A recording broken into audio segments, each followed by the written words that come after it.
قدرت فیصلہ کر چکی تھی. توجہ فرما رہے ہیں؟ یہ تمنا تھی. آپ کیسے کہہ سکتے تمنا تھی؟ اس لیے کہہ سکتے ہو کہ حضرت عمر رضی اللہ تعالیٰ عنہ انہوں نے بڑی بہترین بات ارشاد فرمائی. کہتے ہیں کہ علی کو 3 فضیلتیں وہ ملی، اگر ان میں سے کوئی ایک بھی مجھے مل جاتی تو سرخ اونٹوں کی قطار سے میرے لیے وہ صفت بہتر ہوتی. میں نہیں کہہ رہا، حضرت کہہ رہے ہیں. اور ان کا جملہ میں آن دا ریکارڈ مائک پر بیان کر رہا ہوں.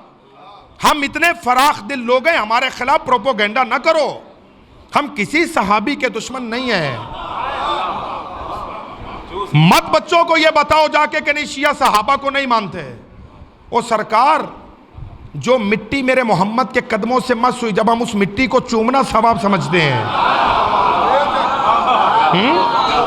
جس بندے کی نسبت میرے نبی کے ساتھ ہے، ہم اس کی توہین کیسے کر سکتے ہیں؟ بس ہمارا نقطہ نظر یہ ہے کہ محمد کی نگاہ میں جس کا جتنا مقام تھا اسے اس کا اتنا مقام دیا جائے. بات صرف یہ ہے. توجہ ہے؟ اب حضرت فرماتے خلیفہ ثانی وہ فرماتے کہ علی کو 3 فضیلتیں وہ حاصل ہیں کہ ان میں سے کوئی ایک اگر مجھے مل جاتی. تمنا ہے. تمنا بندہ کب کرتا ہے؟ تمنا کب کرتے ہیں؟ جب وہ چیز نہ ہو تبھی تمنا ہے نا. اگر ہو تو پھر اس کی تمنا نہیں کی جاتی. وہ فرماتے ہیں کہ 3 فضائل علی کے وہ ہیں کہ ان میں سے کوئی ایک فضیلت بھی اگر میرے پاس ہوتی تو سرخ اونٹوں کی قطار سے میرے لیے وہ بہتر ہوتی. حضرت بیان کیجئے کون سی؟ فرمایا پہلی فضیلت، سب کے دروازے مسجد میں بند تھے، اکیلے علی کا دروازہ مسجد میں کھلا تھا.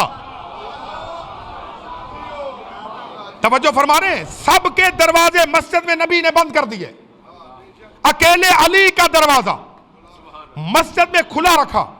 آج کسی مولانا کا پنجتن پاک کے بغض میں مبتلا ہو کر یہ کہنا کہ یہ شیعہ کہتے ہیں پنجتن پاک، یہ پنجتن کیا ہے؟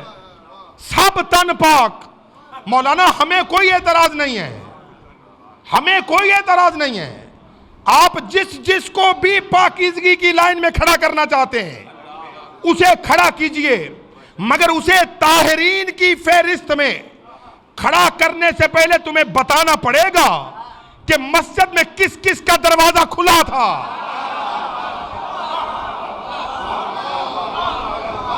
اللہ اکبر. اگر سبھی کے دروازے کھلے تھے تو پھر سب تن پاک ہیں، لیکن سب کے اگر بند تھے اور 2 کے کھلے تھے، یعنی یا علی کا کھلا تھا یا رسول کا کھلا تھا، تو کہا کہ مسجد میں سب کے دروازے بند تھے، اکیلے علی کا کھلا تھا. نمبر 2،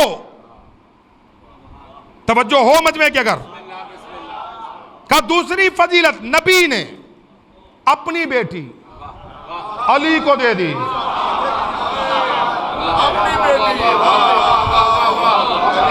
گواہ یہاں پہ کیا کرے گا کہ مدعی خود مان رہا ہو؟ بھئی گواہ کیا کرے جب مدعی خود مان رہا ہے؟ وہ کہتے ہیں کہ نبی نے اپنی بیٹی علی کو دے دی. سرکار نام لے لیجئے نبی کی کون سی بیٹی کا نام تو تب لوں اگر 2 3 4 ہوں. اور تو نے چپ کر جان دی، حد ہے یار.